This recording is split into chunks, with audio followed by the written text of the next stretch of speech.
الحمد لله رب العالمين، والصلاة والسلام على إمام المرسلين سيدنا محمد وعلى آله وأصحابه أجمعين. أما بعد، أيها الإخوة الكرام، روى جابر بن عبد الله رضي الله عنهما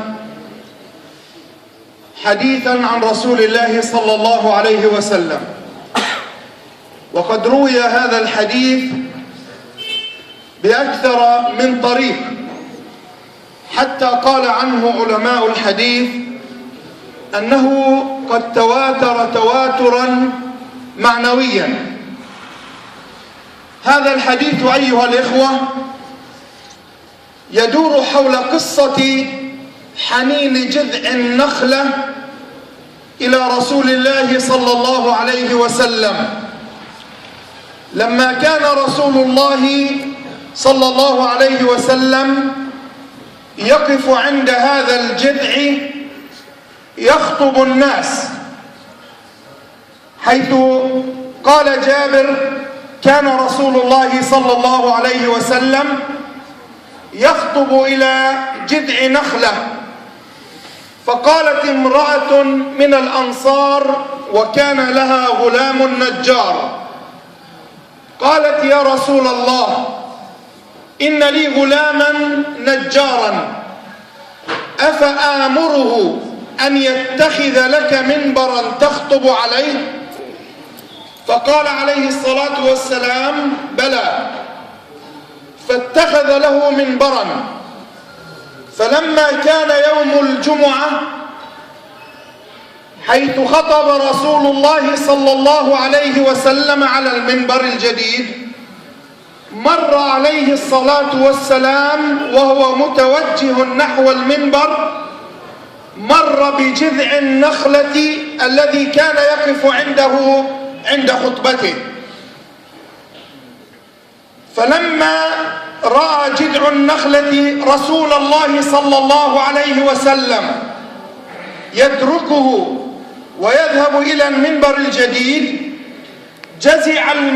جزع الجذع حتى تصدع وانشق، وصار يسمع له خوار شديد، كاد مسجد رسول الله صلى الله عليه وسلم كما ورد في الرواية، كاد مسجد رسول الله صلى الله عليه وسلم يرتج من شدة خواره،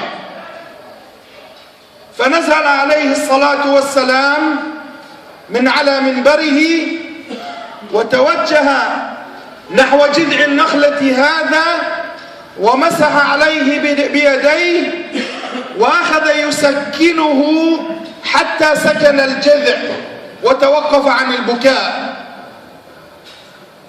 فقال عليه الصلاة والسلام: والله لو لم أسكنه لظل إلى يوم القيامة يئن، إن هذا الجذع يبكي لما فقد من الذكر، أي لأنه فقد سماع صوت رسول الله صلى الله عليه وسلم وهو يقف عنده ويعظ الناس. أيها الإخوة، كان الحسن البصري رحمه الله عندما يحدث بهذا الحديث كان لا يتمالك نفسه ويبكي ويقول: يا معشر المسلمين، الخشبة تحن إلى رسول الله صلى الله عليه وسلم، الخشبة تحن إلى رسول الله صلى الله عليه وسلم شوقا إلى لقائه، فأنتم أحق أن تشتاقوا إليه صلى الله عليه وسلم. أيها المسلمون، منذ ما يزيد على 90 عاما وذكر الله وذكر رسول الله صلى الله عليه وسلم غائب عن الوجود، ولا يكاد يوجد من ذكر الله ولا من ذكر رسوله صلى الله عليه وسلم إلا شعيرات صغيرة من الشعائر التعبدية. ليس لها أثر في واقع الحياة عند كثير من المسلمين، مصداقا لقول عمر الفاروق رضي الله عنه عندما وصف حال هذا الإسلام يوم أن لا يكون له جماعة ولا إمام، فقال رضي الله عنه: لا إسلام إلا بالجماعة، أي لا إسلام إلا بنظام حكم وخليفة يطبقه على الناس. هكذا كان يفهم المسلمون. فمنذ أكثر من 90 عاما والمسلمون فاقدون لهذا الذكر المتمثل بدولة الخلافة التي كانت تطبقه على المسلمين. فنحن في شهر رجب أيها الإخوة، في 28 من هذا الشهر حصلت الفاجعة العظيمة، فاجعة هدم دولة الخلافة التي بها فقد ذكر رسول الله صلى الله عليه وسلم، فضجت المنابر وبكت المآذن كما قال أحمد شوقي على فقد ذكر رسول الله صلى الله عليه وسلم. فيا أيها الإخوة، أيهما أحق بالحنين إلى ذكر رسول الله وإلى ذكر كلام الله سبحانه وتعالى؟ الجذع الأصم، جذع النخلة الأصم الذي كاد أن ينشق ولو لم يسكنه رسول الله صلى الله عليه وسلم لبقي على حاله هكذا إلى يوم القيامة. أيهما أحق بالحنين إلى ذكر الله؟ نحن المسلمون الذين أورثنا رسول الله صلى الله عليه وسلم هذا الذكر العظيم، هذا الإسلام، أم حنين أم هذا الجذع الأصم؟ هذا الجذع أيها الإخوة لما نزل رسول الله صلى الله عليه وسلم إليه يسكنه كما ورد في الرواية، خيره رسول الله، قال له: إن شئت أخذتك ووضعتك في الأرض ترجع كما كنت شجرة يانعة، أو إن شئت غرستك في الجنة يأكل منك الصالحون من عباد الله. فماذا قال جذع الشجر، جذع النخلة؟ قال: بل في الجنة، بل في الجنة. حتى الشجر يختار الجنة أيها الأخوة.